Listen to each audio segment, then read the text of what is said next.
Hello, thank you guys for your time today. My name is Colton Hart. I'm a young undergraduate researcher here at Central Washington University. And today I'm going to be talking to you guys specifically about my favorite subject, and that is skeletal muscle, and specifically focusing on protein ubiquitination and glucose metabolism in human skeletal muscle, and really the changes that take place during aging. So jumping right into it, kind of the rationale and the reasoning behind this whole study is skeletal muscle is known to change. It's very visual, and if you look at the muscles tissue of a 25-year-old as opposed to a 65-year-old, there is quite the difference visually. But exactly what's going on at that genetic level is not really well understood in the scientific community.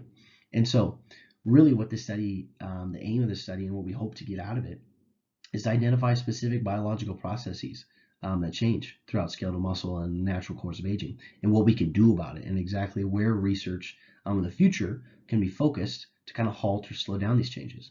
And so in this study, there was a total of 18 subjects, 9 being young and 9 being old. And the young group was classified as about an average of 27 years old.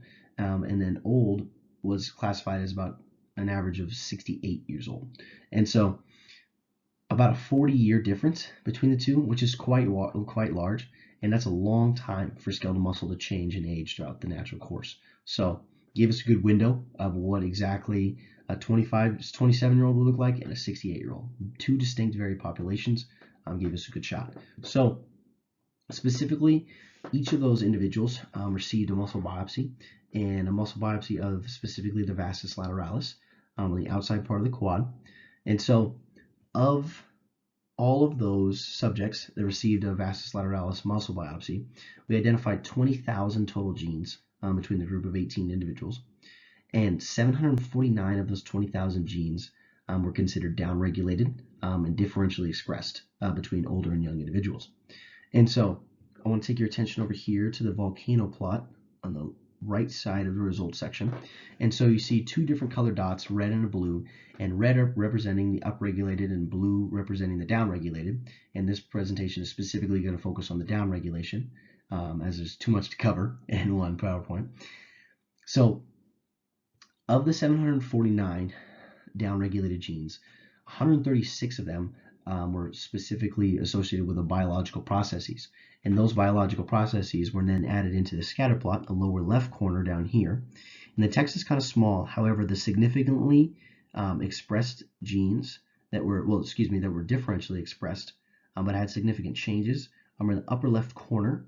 And those lines represent these lines right here on the bar graph. And each of those words are the same. It's just that data brought onto the bar graph to give us a better visualization of exactly what is going on in the enrichment. And the enrichment relates to the p-value, and that's just a way for us to differentiate between differentially expressed and normally expressed. And so of this data, what came up consistently, and I believe 7 out of the 136 genes were related to glucose metabolism, and 7 out of the 136 as well were also related to protein ubiquitination. And so keeping muscle tissue on our body comes down to a simple ratio, and that is muscle protein breakdown and muscle protein synthesis.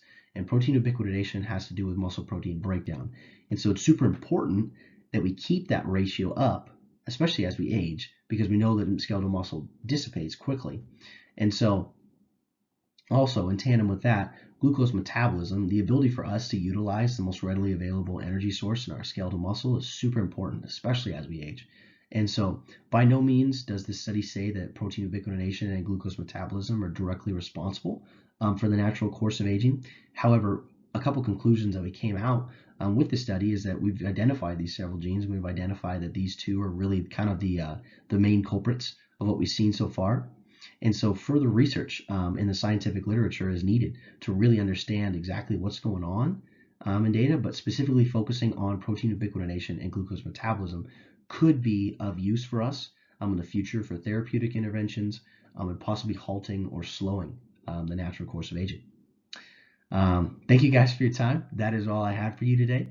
I really appreciate it, and I hope you guys really liked it. Have a good rest of your afternoon.